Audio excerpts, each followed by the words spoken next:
Go.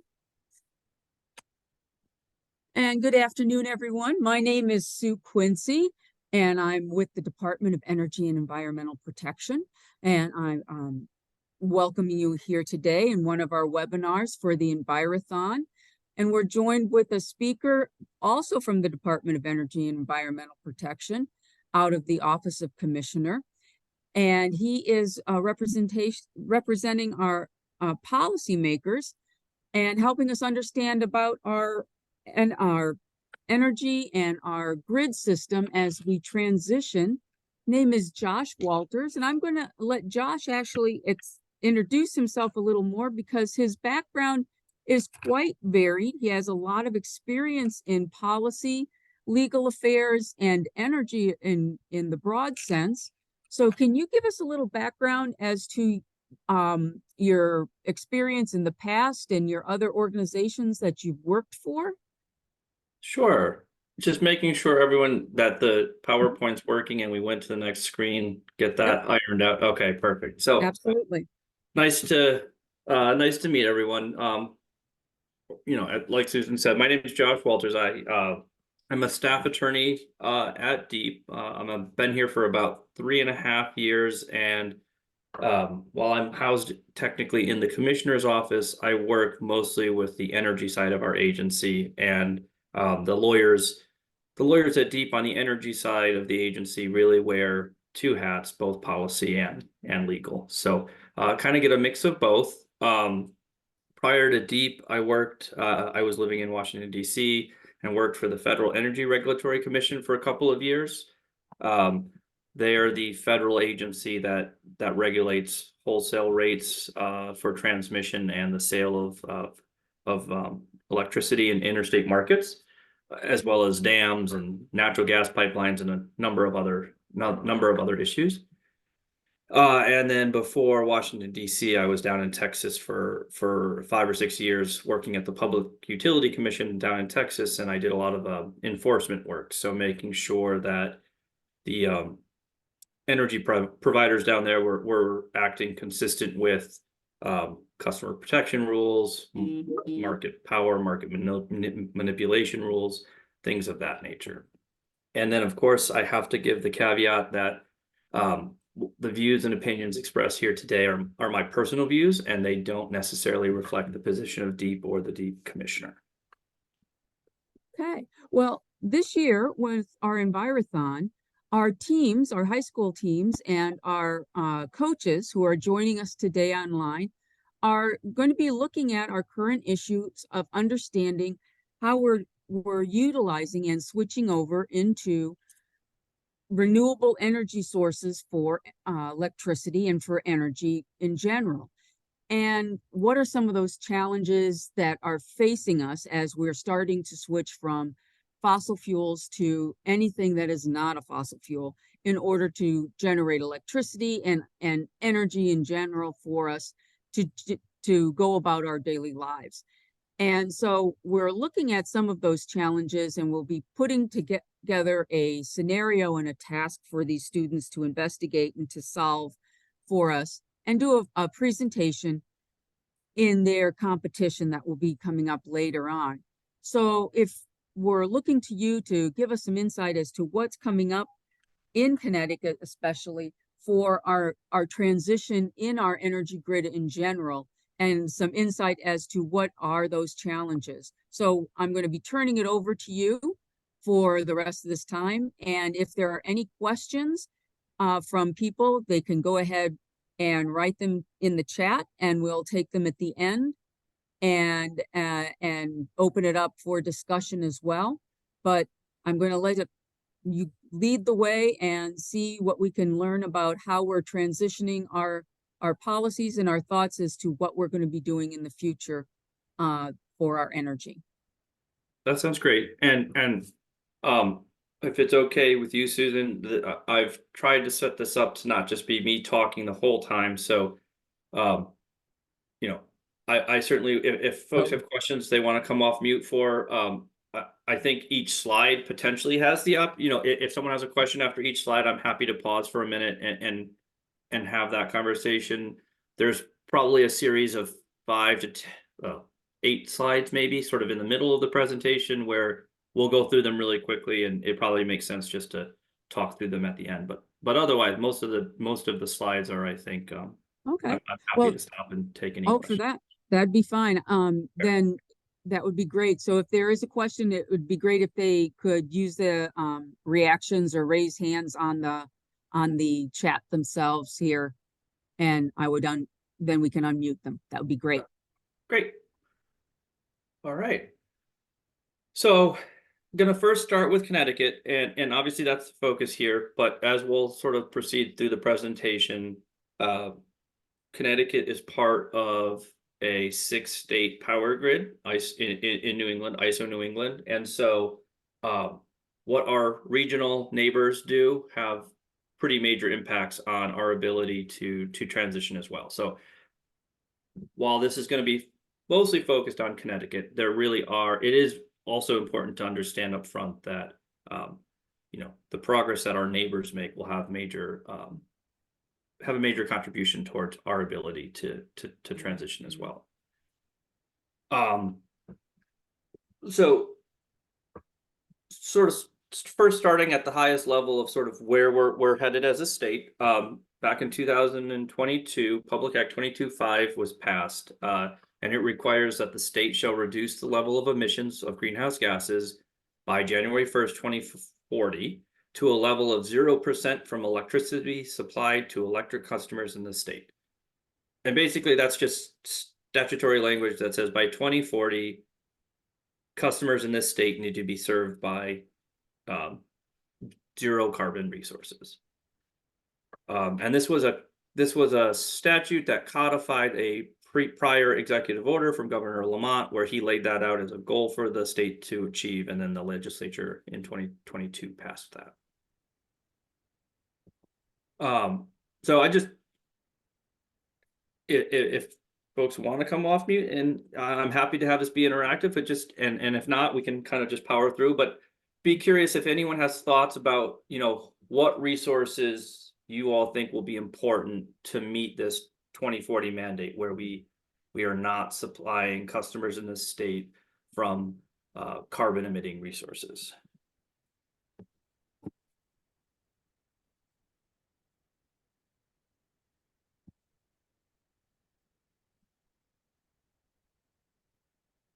Well, right now, Connecticut does utilize trash in a small resource for um, burning of electricity. So trash is considered a carbon source, is it, or is it not?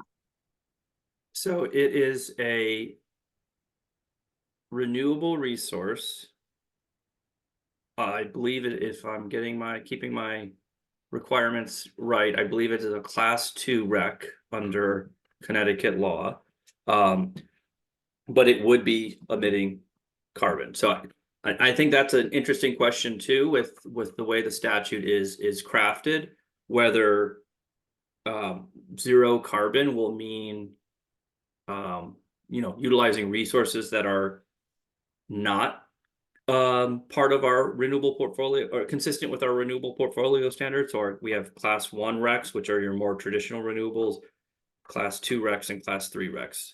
And those are various other types of, like landfill gas, for instance, is another thing that emits carbon, but we burn it to generate electricity, which is better than just emitting the methane straight into the atmosphere.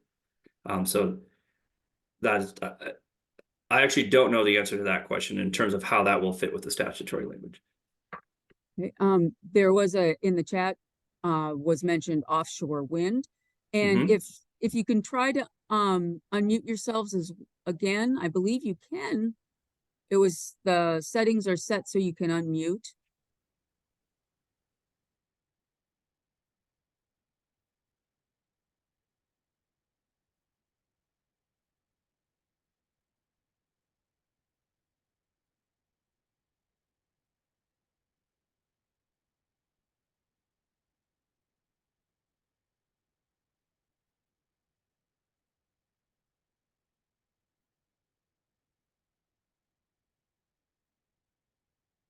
Huh.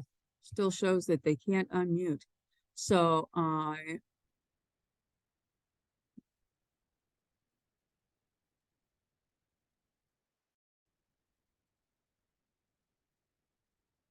Okay, well, there's another suggestion of solar energy.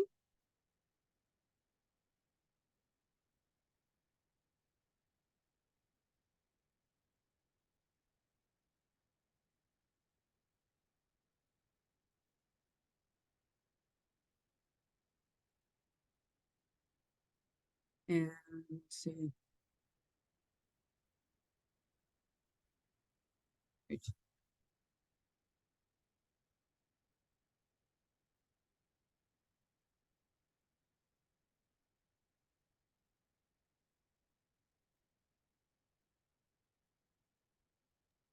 There we go. Okay, I well, will I will just cough not on mute going forward. yeah, it's being a little finicky because my settings are all off muting. No problem. Hmm. So yes, I think you said solar, offshore wind, Hmm. um, definitely, definitely going to be important resources, and we'll talk through some of those resources here as we go. And then another, and then we'll start moving through materials a little bit more quickly. But I just another, so we have this sort of 2040 mandate, but I just was wondering if what the perception is in terms of, is that 2040 mandate achievable? Do we think we can move more quickly, or do we need more time? Just if anyone had thoughts on that, I'd be interested to know.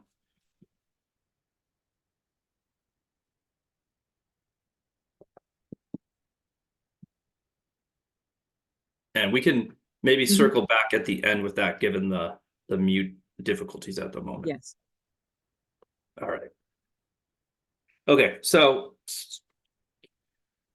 gonna start at sort of a higher level, and then we'll work down into some more of the specifics about what we're talking about today. So the first thing, though, is I kind of alluded to this at the beginning, just talking about how the power system in New England is set up and the sort of current generation mix we're dealing with today. All right. So I think one thing that's really, you can get really in the weeds and wonky on energy and electricity stuff.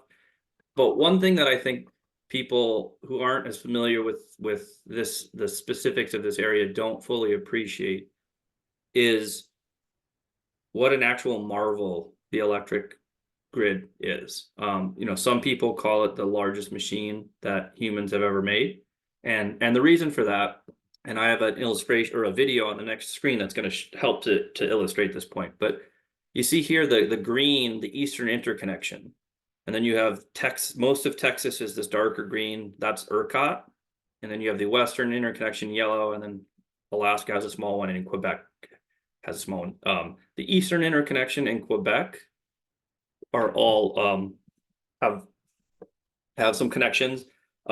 ERCOT is kind of an island unto itself with some minor connections to the rest of the other parts of the country, and then the Western interconnection is its own. So there's not a lot of connections in between the Eastern connection and the Western interconnection.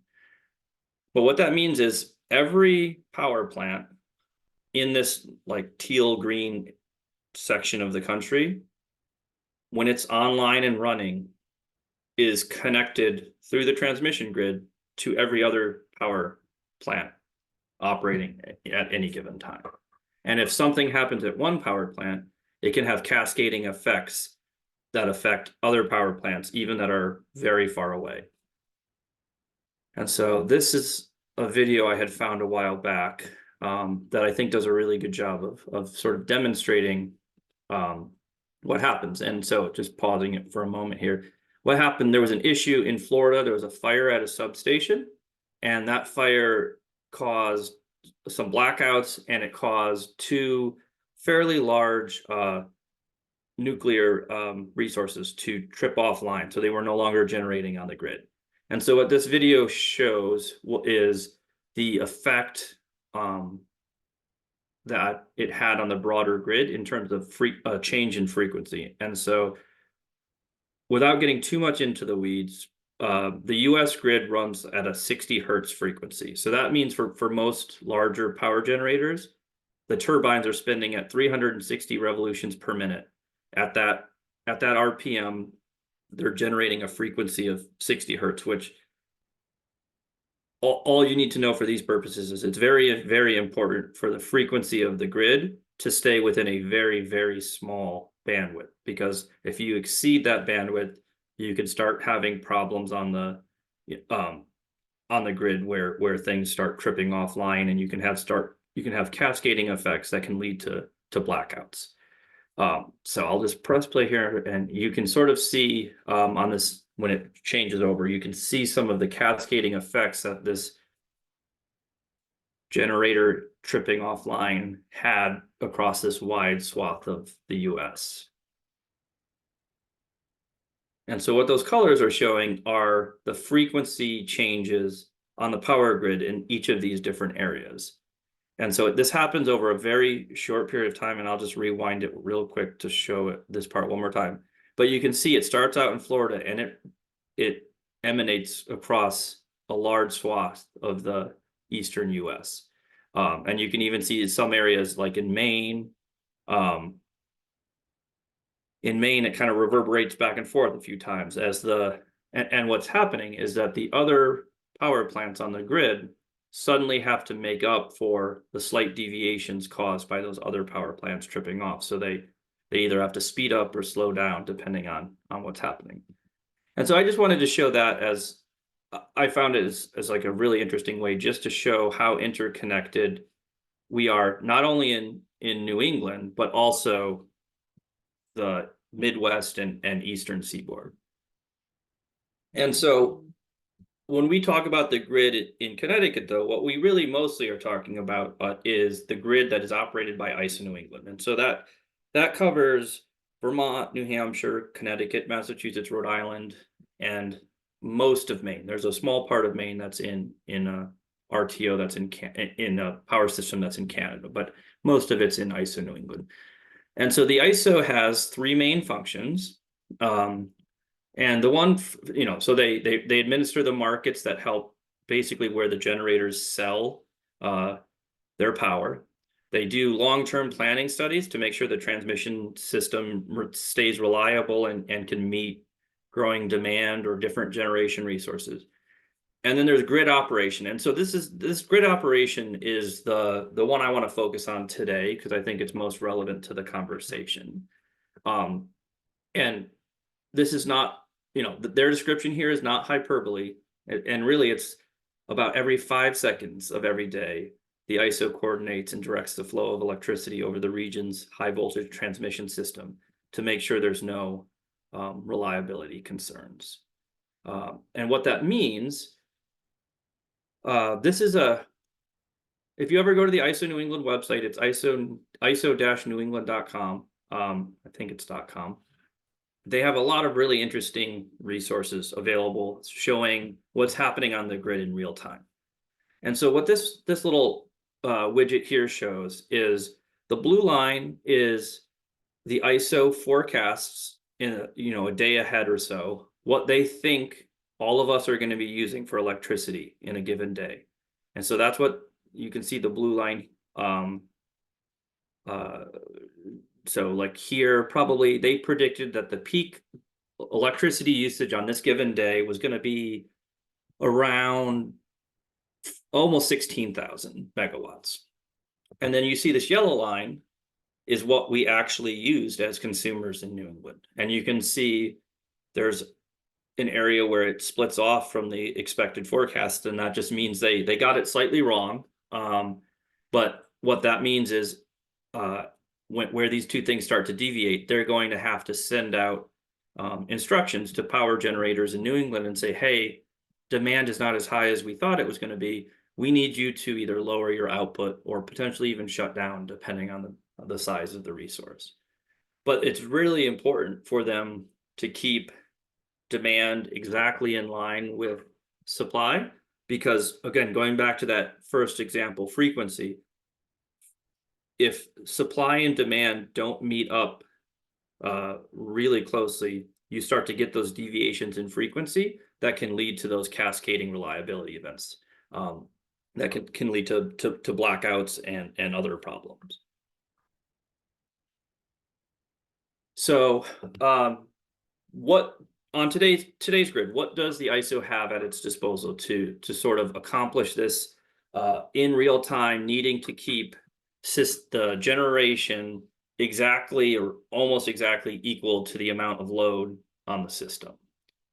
So we have multiple kinds of fossil resources on the system.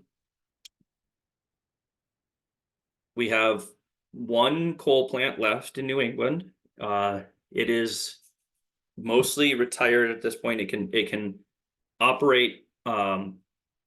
It operates very infrequently, only when prices are very high, which is usually a time when the system really needs additional generators to come online. We have natural gas units, which is, as we'll see in the next slide, the vast majority of generation in ISO New England is natural gas powered. And then we also have oil resources, and there's two kinds of oil: residual fuel oil and distillate fuel oil. And I always get the two mixed up. One of them is really heavy tar-like oil that's just really not great to burn if we have to burn it. And the other, I think it's the distillate fuel oil, is more like diesel or kerosene or jet fuel type oil. So it's still not ideal, but not as bad as the alternative. And we have less of those units than we have in the past, but we do still have those around. And actually in Connecticut, we have a number of them. And one of the issues with these oil resources is they typically have been around since many of them since the 50s and 60s. And they were built in communities that are now EJ communities. And so these EJ communities are suffering the burden of having to deal with these resources running in their backyards. We also have two nuclear power plants in New England. We used to have quite a few more. They have retired in the past decade or so, and we're left with two nuclear power plants. Millstone in Waterford, Connecticut. It has two reactors, and then there's a third reactor at Seabrook, which is in New Hampshire.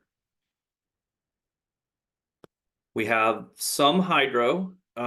Most of the hydro in New England, within the borders of New England, tend to be much smaller. But we also import larger quantities of hydro from New York and especially Canada. And then our renewables. So the main sources are solar, wind, which as of last week, I believe, offshore wind delivered its first electrons into the New England grid at a commercial scale. So that was exciting. And then we also have a lot of onshore wind, predominantly located in Maine and some in Vermont and New Hampshire. And if you've ever been up to the northwest corner of the state of Connecticut, we have two large turbines up in that area that are running. We also burn trash, which is instead of putting it into a landfill, you burn it and generate electricity. So it's a different way of handling trash. Landfill gas, I had mentioned earlier, landfills generate methane, and rather than let that escape into the atmosphere, you burn that and generate electricity. And then wood or biofuel is another quote renewable resource that we recognize in Connecticut. And then we have storage, which is a relatively new game to town, and we'll talk more about that. But you can have batteries. Those are the newer game to town at grid scale. There's also something called pumped hydro, where they will, when electricity is cheap, they will take water, pump it up to a higher level reservoir, and then when electricity is expensive and they can make more money, they release that water and run a generator and release that to the electricity to the grid. So here's just a depiction of 2 different days, what the resource mix in New England. And so as Connecticut's part of the ISO New England grid, this is sort of our resource mix as well. And again, this is from the Ice New England website, and you can go there sort of any day and just see on that given day what the resource mix is. So on the left here, you see natural gas was providing almost 50% of the energy that day. About a fifth of the energy was nuclear in the region. Net imports, I didn't cover that, but all that means is that is electricity we're getting across a transmission line from either New York or Canada. And so a lot of times that's going to mean hydroelectric from hydroelectric from Canada. The hydro below the renewables is I think more of your like intra New England smaller hydro, and then renewables only 9%, and then it breaks out sort of what component of that 9% is, and you sort of see the different categories we went through, with wind providing most of that, and solar, it looks like it was probably a cloudy day, so a very very minimal amount of the renewable was solar. And then on the right, you see again going right down to the renewables. Solar, again, it must have been a cloudy day. There was not a lot of solar, but it looks like it was again a windy day, because that wind even ticked up more. And you'll see at the bottom, coal, less than 1%. It's because that power plant, that is the only power plant left, is relatively small, but it must have needed to fire up that day, whereas on the day on the left, it was not running. And you'll also see that the nuclear fell down to about 13%, which we'll see in a couple slides here. Nuclear resources, because of their nature, do not go up and down, ramp up or ramp down very easily for safety and operational wear and tear reasons. They want to sort of get those nuclear resources up, and then they just stay at a maximum output.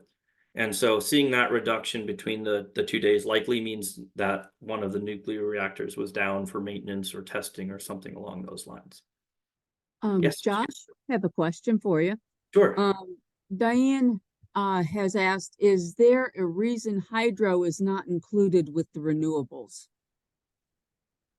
That's a very good question. I think I don't 100% know the answers to that. I think what the likely answer is that across New England, the sort of ways we categorize renewable energy. So like for instance, in Connecticut, our class 1 renewable resources don't include large scale hydro.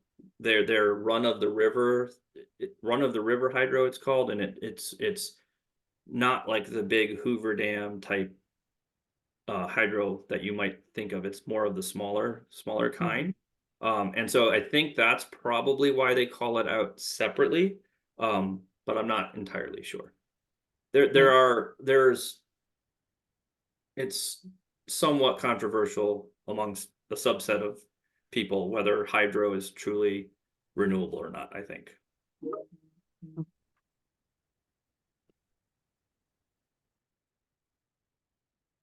Okay, so starting to work our way now down towards the topic of the day. We want to transition by 2040 to a clean electric grid, but we have to do it in a way that doesn't undermine reliability, because it's not going to matter that we have a clean electric grid if we have rolling blackouts or brownouts affecting our citizens, and causing safety concerns. So we want to make sure we have a very reliable electric grid and can do that in a clean manner.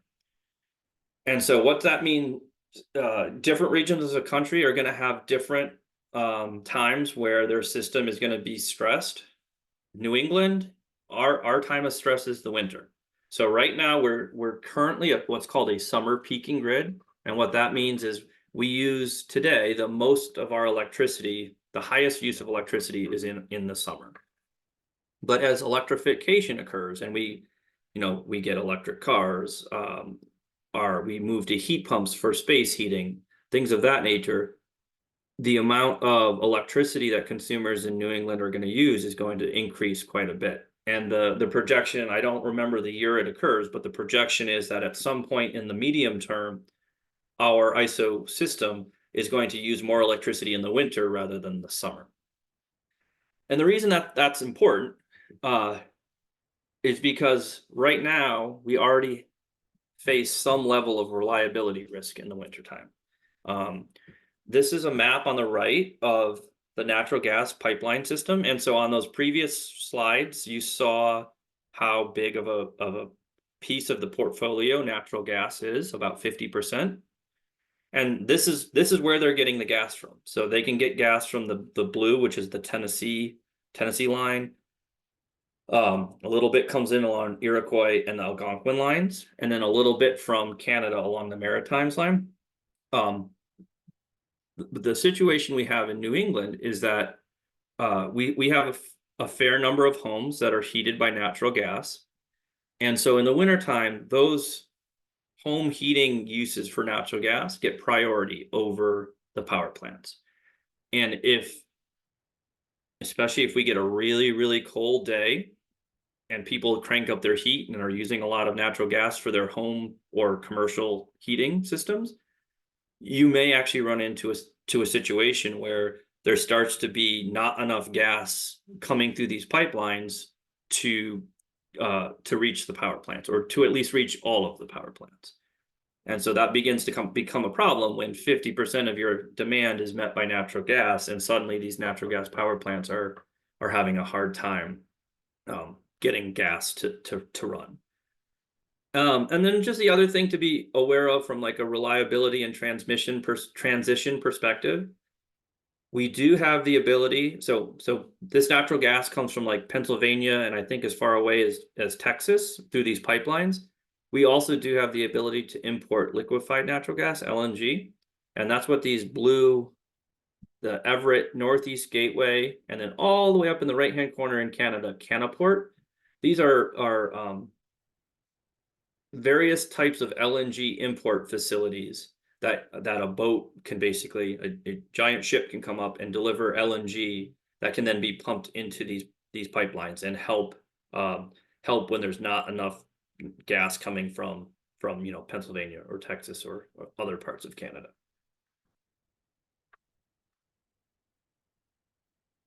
So I don't know if you all recall 2 Christmases ago, 2022,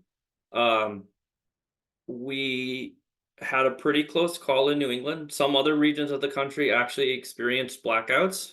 We were able to weather the storm, so to speak. But this is a little blurb from ISO New England that just describes what happened that day. And basically, we entered the day thinking everything was going to be all right. But one thing that can frequently happen is some of these fossil resources, if it gets particularly cold, and especially if it gets icy, they can have mechanical issues that cause them to have to shut down to address before they can turn back on. And so that's one of the things that happened on this day, was that they had a number of power plants go offline that they weren't expecting. And they had to find a way very quickly to get new generation that was not running at the time online to make up the difference.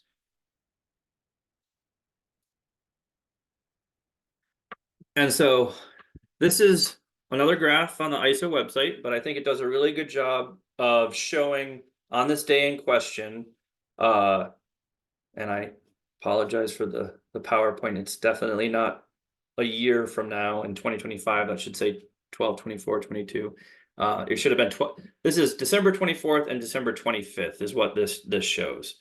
And we're going to go, I'm going to break this down sort of line by line so you all can see, how each type of resource contributed on this day when we had a sudden need for more generation because of unanticipated outages, and how the system reacted. And so I kept this previous slide that shows all of them is up in the upper right-hand corner, so you can kind of keep in mind what like the total mix on that day looked like, while we highlight certain technologies.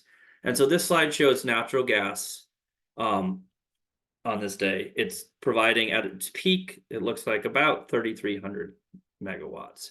And so certainly not the normal 50% that we were seeing in those earlier slides. And then here's renewables on that day. Just a little bit over 1,300 megawatts, so well below where the natural gas was. But you can see here on this day they were fairly steady. They didn't have, it doesn't appear that they had any issues staying online, or because of course, like wind turbines can ice up or solar panels can get snow on them. So there are issues there that can also crop up. But on this day, it looks like they all performed pretty steadily. And this is that green line for renewables. This is broken down to show kind of each of the different technology types within that renewable bubble. I'm not going to highlight each of them like I'm doing the other ones, but just so you can see. So the bottom green line is the landfill gas. So steady, but a very small amount. The orange line, the orangish red line is that wood or biofuel. Brown is the trash burning. Purple at the top is the wind. And then the yellow line that kind of comes up and then comes back down is the solar. So that seems like it was probably a pretty sunny day that Christmas Eve. And then here's your nuclear resources. And remember, I said before, we don't nuclear resources aren't something you want to ramp up and down, shut off, turn back on. They turn on, and then as long as there's no mechanical issue or maintenance issue, they are just running at a steady state. And this, I think, does a good job of demonstrating that. And then last but not least, this is oil on that day. So by far the biggest contributor to reliability on that day when there was a need were these oil resources, over 6,500 megawatts of oil. And you can sort of see around noon on the 24th, when ISO New England presumably started to see some hints of problems, you can see how the oil resources climbed up to a peak of 6,500 and then sort of backed back down again across the rest of the day and Christmas Day. And then just for a comparison, a few days earlier, here's what oil was doing on the system. It was not running at all. There were 0 megawatts of oil running 2 days earlier. So it just goes, the purpose of these two graphs are really to show that oil at the moment, unfortunately or fortunately, depending on your perspective, has an important role on the grid in ensuring reliability. And so I think, this is trying to segue this conversation now into what does that look like in the future? Oops. And so I gave some of this away, but just curious if anyone had thoughts, based on those graphics that we just talked through, what resources do you think were the most important on that Christmas Eve event for the ISO to have to manage the unexpected outages?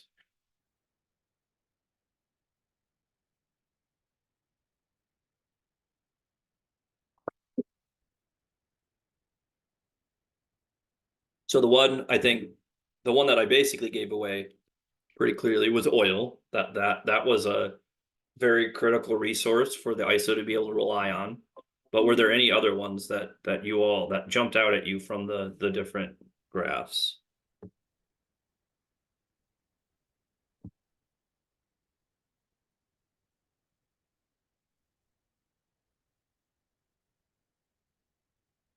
Oop. Hold on. Could you put the graphs back up just for a Sure. review? Yeah.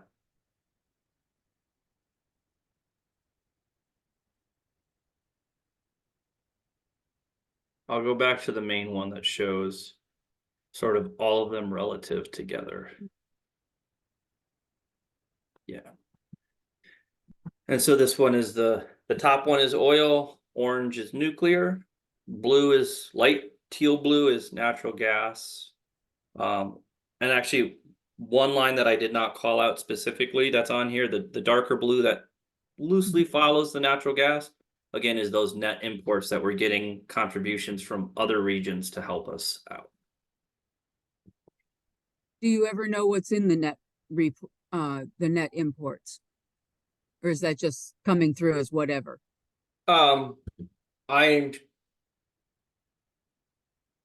you can have a sense of what is coming in if you know, which there's ways to figure out. If you know which transmission lines the imports are coming over, um, because you would, like, let's say for the interconnections with New York, if we're getting 500 megawatts coming across the transmission lines from upstate New York, um, you can sort of look at the system mix in New York at that moment, and the electrons you're getting from New York are some mixture of those resources that are operating in New York at that moment. With Canada, a good chunk of the electrons you're getting from Canada are going to be that hydroelectric resource type. And so what I think, what I think the main takeaway from this, I think, is while natural gas on any given day is likely to be the most important not most important, but the resource that is the highest quantities on the grid and providing the most electricity is going to be natural gas. Nuclear, this orange line, and oil do have important roles to play. I'm just gonna flash forward to these here real quick.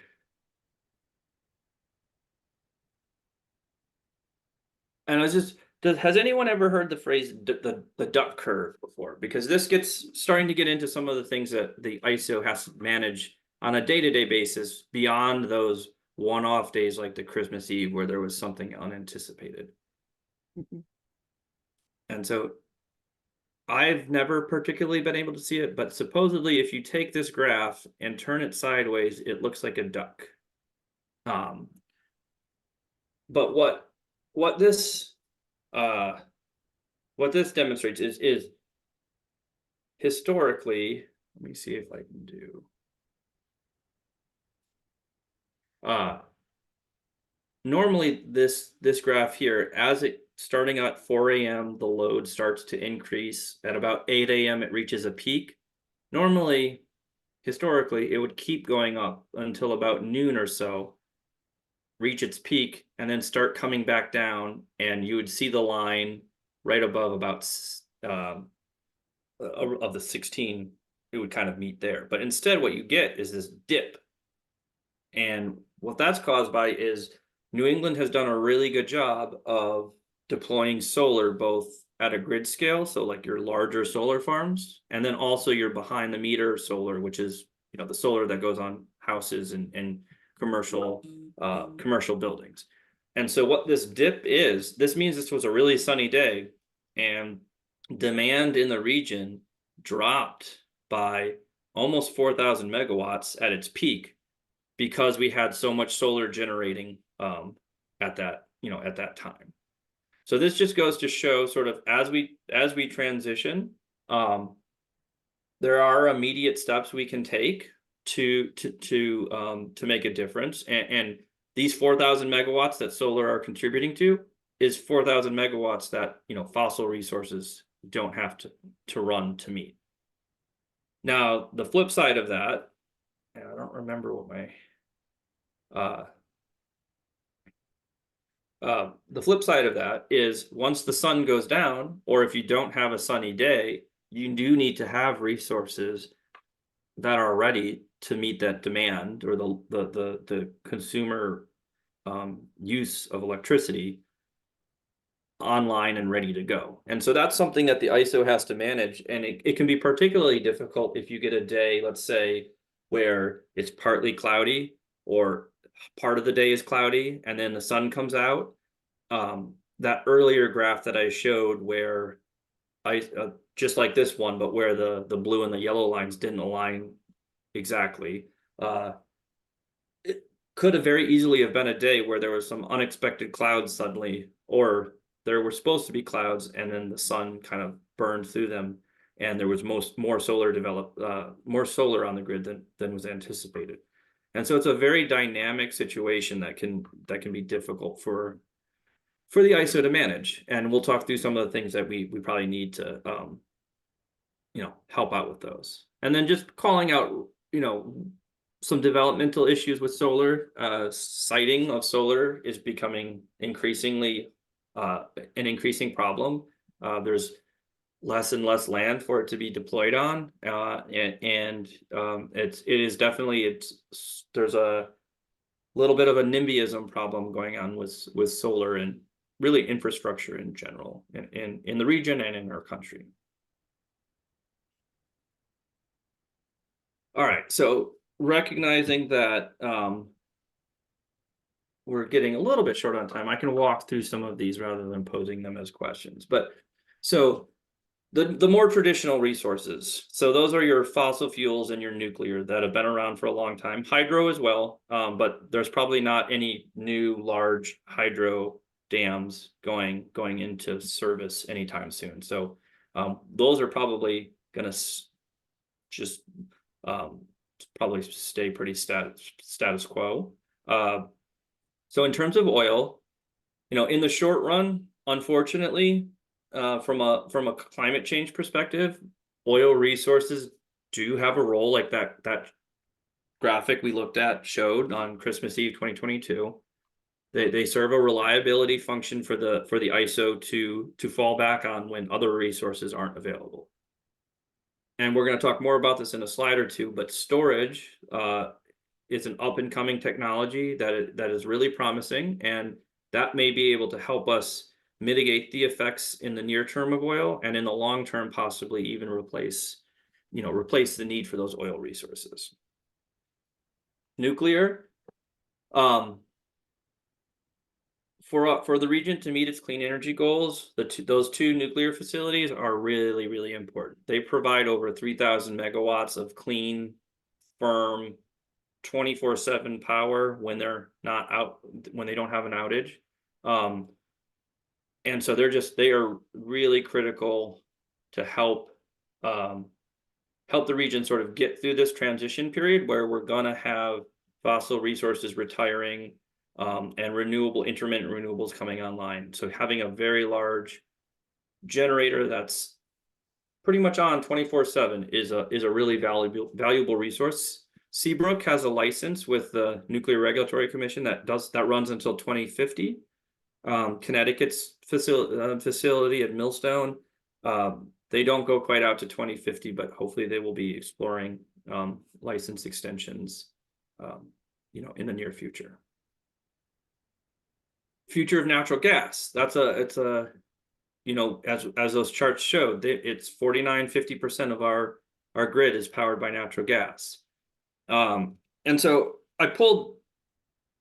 we have similar things in Connecticut, but I thought this report in Massachusetts laid this out really well. And like I said, we're a regional grid, so many of the findings in other states are equally applicable here in Connecticut. And so what this report that Massachusetts put together, looking at how we sort of get to 2050 with a decarbonized grid, natural gas is going to continue to be used as a transition fuel because it's relatively less expensive than some of the alternatives, and compared to other fossil fuel types, it's lower on the carbon emission spectrum. And then the next little note here, just again, kind of highlighting how important breakthroughs in energy storage technology are going to be. If you retire too much of the natural gas in the region without sort of a replacement that's similar in cost, you're gonna, unfortunately, the alternative options to sort of provide the same benefits tend to be much higher cost. And so you have to juggle sort of a cost, it's a cost benefit sort of consideration. So some variables to plan for, and so these are things not just in the future, but these are things DEEP are working on dealing with right now. Supply chain shocks. So we all lived through COVID. Coming out of COVID, the supply chains impacted consumers broadly. they had a real impact in the renewable world. Connecticut had an offshore wind contract with an offshore wind developer for about 804 megawatts of offshore wind. And unfortunately, that contract was terminated by the developer earlier last year, because they could no longer develop that wind farm under the financial conditions in the contract. The costs of labor and the materials to build the project had escalated so dramatically from the supply chain shocks that they could no longer build that project. And many of those issues are still present in 2023 and 2024, unfortunately. And we talked a little bit about electrification, but how high will demand grow? It's really hard to look into the future. We can have a pretty good idea of what consumer demand for electricity is going to be next year or the year after. But what happens in 2035 or 2040 if a large segment of society adopts electric vehicles and are charging them at home every night? Or if we make a more quick transition to electrifying our home space heating through heat pumps, or heat pumps can also be used to heat water, like for a water heater. And then, of course, we also have stoves and ovens. There was a big, to do last year with the natural gas fired ovens and stoves, and alternatives to that besides just your typical electric oven. There's induction ranges and electric ovens that are very promising, but will cause the region to use more electricity. And so trying to figure out and forecast how quickly those changes will occur is very difficult to do. And there's always unforeseen, both positive and negative things that happen that change to ensure those forecasts are never right. And so, for instance, the Inflation Reduction Act that Congress passed, a year or so ago is an amazing climate investment. Query though whether it may lead to electrification a little faster than some of the states and grid operators were anticipating. So it's a good problem to have, but it's just a very dynamic area in terms of trying to plan. And this is just a couple of the different things that can lead to electrification growth. So what are some of the things that could accelerate the transition timeline? So I don't want to just be I don't want to leave you all thinking that we are stuck with natural gas and oil for the foreseeable future, because there are definitely things that could make this transition timeline happen in a reliable way much more quickly. So storage might be the biggest variable for when this happens. And it's both technological and cost.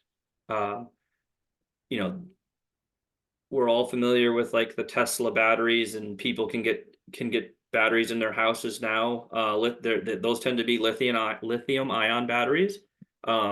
They're shorter duration, and so they serve good. They serve sort of residential uses pretty well.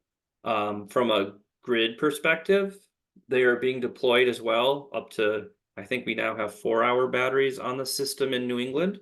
But they're only so useful from a reliability perspective, because once they've discharged for their 2 hours or their 4 hours, they're not there anymore to help the system. And if you have a multi-day cold stretch where you really need resources over a significant amount of time, those 2-hour and 4-hour batteries aren't going to help you. They provide you lots of benefits during other times, in other circumstances. So like that example of the duck curve, where suddenly the sun starts to set and the demand starts ramping up really rapidly. Those lithium ion batteries for 2 or 4 hours can discharge and help manage that piece, but they're just not going to be as effective for longer duration concerns on the grid.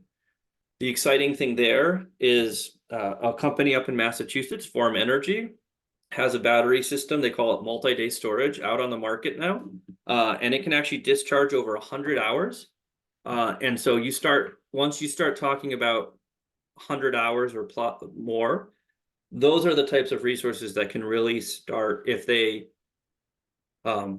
continue on their cost reduction paths, they can become a very cost effective way to displace some of the fossil resources that we've relied on in the past. And so we actually at Deep have a storage RFP out right now. And one of the things we're doing there is pairing storage with we're looking for proposals for storage to be paired with legacy old oil units that are operating in Connecticut. And the idea would be that during the summertime, you use the storage to provide electricity unless there's a grid emergency, and then the oil unit can come on. But otherwise, that oil unit won't run at all in the summertime.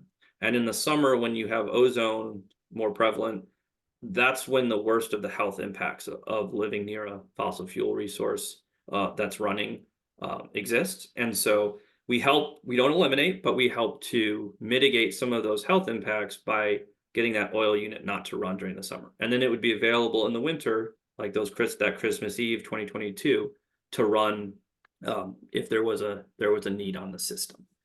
So that's a sort of creative way that we're trying to take steps toward on the transition. It's not fully storage hasn't fully replaced the need for that oil yet, but it's a hybrid approach that's starting to at least mitigate some of the times when we need those oil units. And then offshore wind, I talked through how there's supply chain issues there, and how we had a contract get canceled. We also have an RFP out to try to get new offshore wind in place. But of all of the resources in New England that are new, so not talking about nuclear, offshore wind is probably the most important resource for reliability and the transition. It runs the most during the winter, in terms of the wind is just a little stronger and more consistent during the winter seasons, which is precisely when we need it the most. And so it's a very big part of the long-term transition, not just in Connecticut, but in the region. And so right now we only have 1,600 megawatts of offshore wind under construction, or expected to be under construction in 2024. We really need to see that climb north of 5,000 megawatts, probably, in the late 2020s or early 2030s, to really start making progress toward our winter reliability needs. And then hydrogen is another resource that right now is very high cost. There's lots of controversy over how to account for it from a carbon perspective, because it uses a lot of electricity to create hydrogen, or you're using fossil fuels like natural gas to create hydrogen. And so there's a lot of controversy and thinking going into how to sort of treat hydrogen in the transition. But when those issues are resolved, there are promising use cases for it. So it can be used in a fuel cell where it does not emit carbon into the atmosphere. It can be combusted like natural gas is in traditional power plants. Not as ideal as a fuel cell because it releases other pollutants besides carbon, but it's still probably an improvement over natural gas. Small modular nuclear reactors, think miniature nuclear reactors, promising technology that's still probably a ways away from commercial operation. These are nuclear reactors that are a tenth to a quarter of the size of a normal nuclear reactor. So in theory, they should. The theory is that they'll be safer and easier to deploy than a multi-billion-dollar huge nuclear facility. And then the last thing, and then I'll turn it over to questions and answers to the extent anyone has any.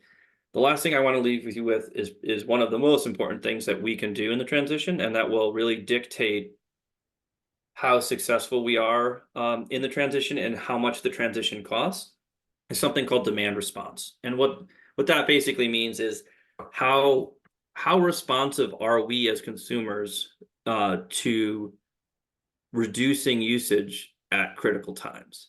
And so the grid operator, ICE New England, recently did a study.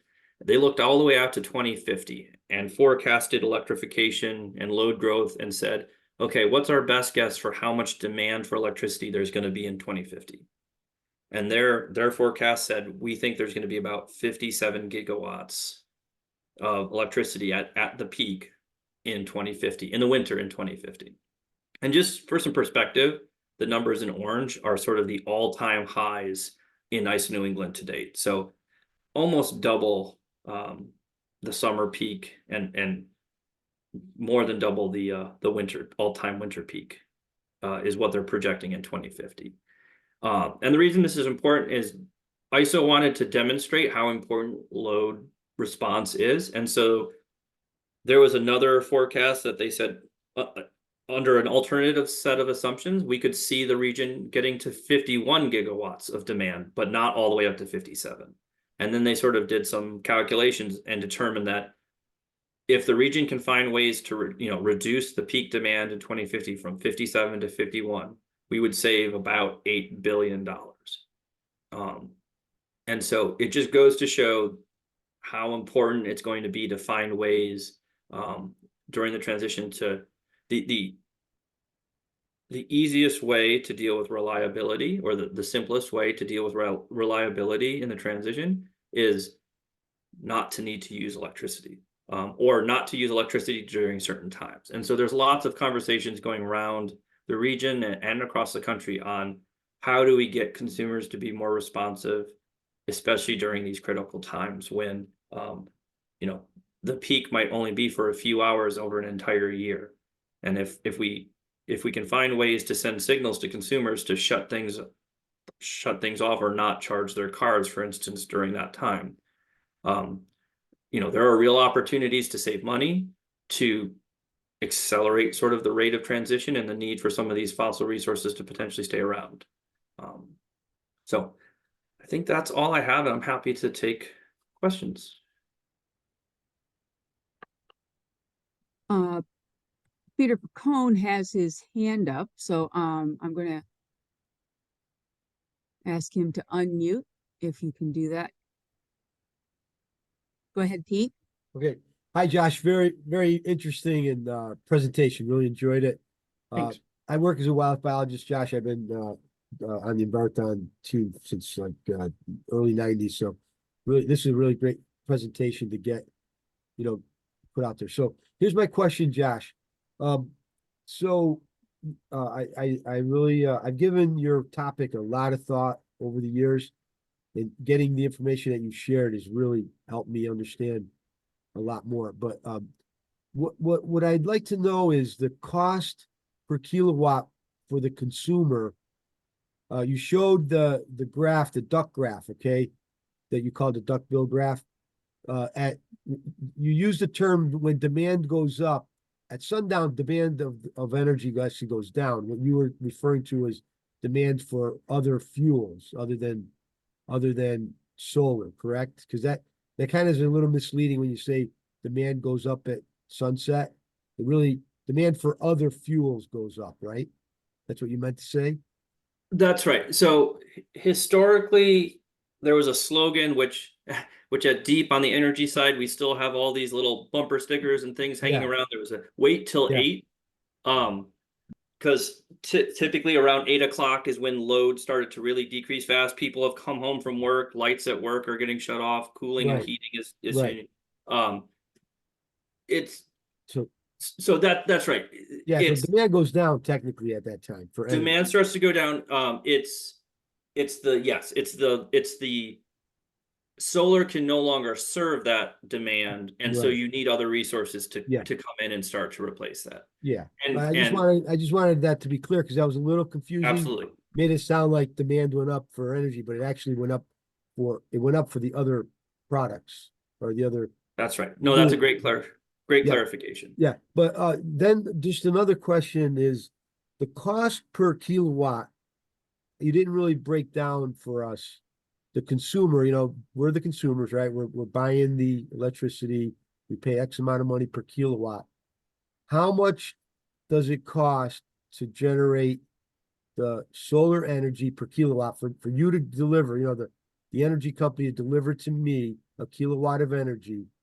What does it really cost them versus what I'm paying versus gas versus oil versus nuclear? That's an Sure. important question for me because I want to know if we develop the solar energy, will that actually reduce our costs down the road, years ahead? Yep.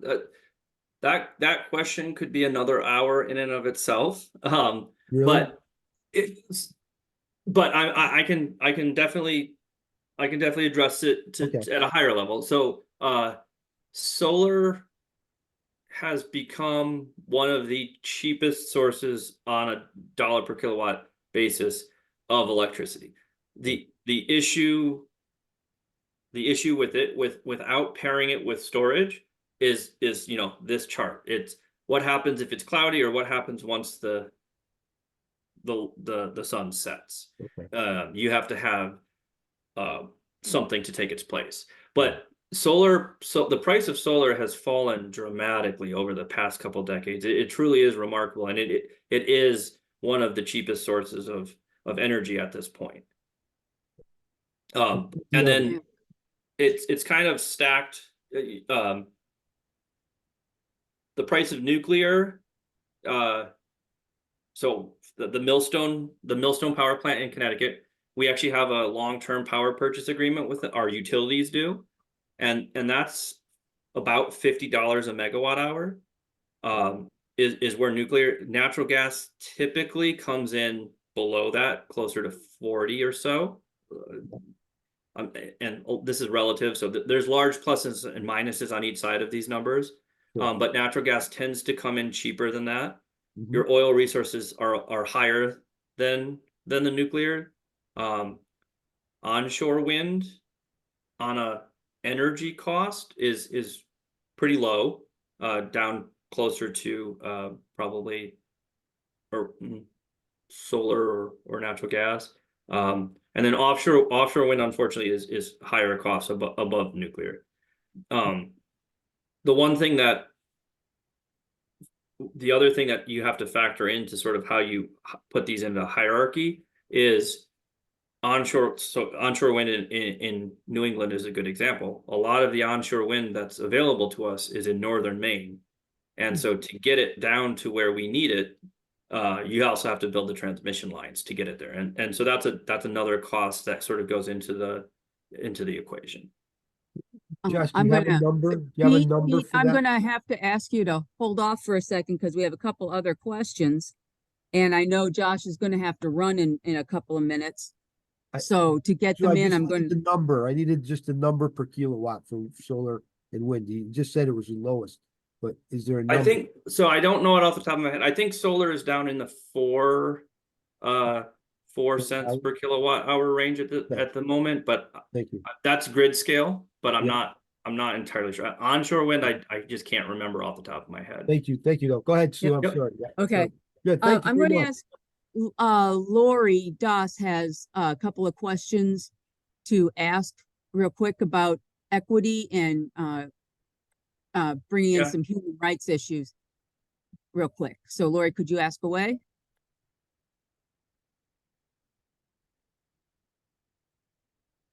And if she can't come off mute, I see her question in the chat, so I'm happy to Okay. just sort of Oh, jump go into right that. ahead. Those are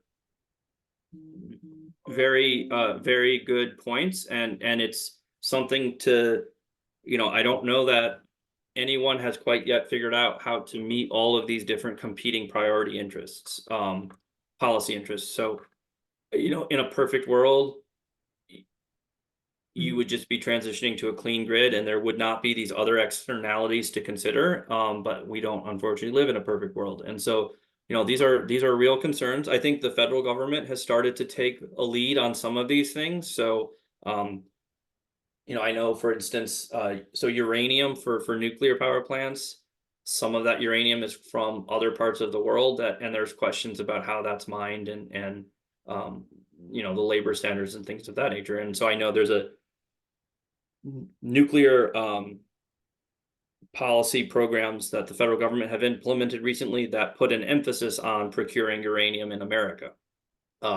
Similar, I think with some of the batteries for EVs, some of the incentives tie whether those are made in America. And I believe some of it's also related to how much of the minerals from the battery are made up from American supplies, but I'm not 100% sure there. So top of mind, very tough issues to work through, because if you lean too far in one direction, it means you're not making progress in the other. And so it's a very difficult area to try to balance. And I can't say that I don't think anyone has the solution yet, unfortunately. Yes, yes. And yes, and that's usually what people are fighting for and competing about. It's always a value when somebody else wants it.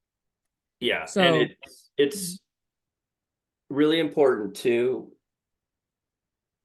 a lot of these issues people feel very strongly about, and if people get too far into one camp and not the other, it's really hard for folks like at Deep who are trying to implement these policies to make progress, because things can grind to a stop, unfortunately. Oh, yes. And just keeping an open mind and trying to see other people's perspective, I think, is a really important thing. Absolutely. Absolutely. And thank you very much for bringing in and opening up the issue for us, because on Saturday we do have the workshop that will be talking about aquatics, and we'll be talking about our current issue, where we'll have some presentation on the use of land, specifically on the siting, and ways in which we're addressing and coming up with better ways to think about placement of solar panels, as well as other uses of land and selection for land. And then also doing a hands-on activity called Generate, which looks at how do we make our choices for energy and fill your grid using a selection of those choices that we just talked about in a hands-on game put out by EPA. So Great. we'll be looking at all of those aspects and bringing in the aspect of energy efficiency as the component that might be able to help us in the first steps. So thank you again to everyone. Our recording will be on the Envirothon website later on. And if you have any questions, by all means, send them in to us and we'll try and get them answered. And hopefully Josh will be with us again and maybe a judge later on and see some of your projects. All right. Hope you make that school bus, Josh. Thank you. See you later. Bye-bye. Have a good weekend. Bye-bye.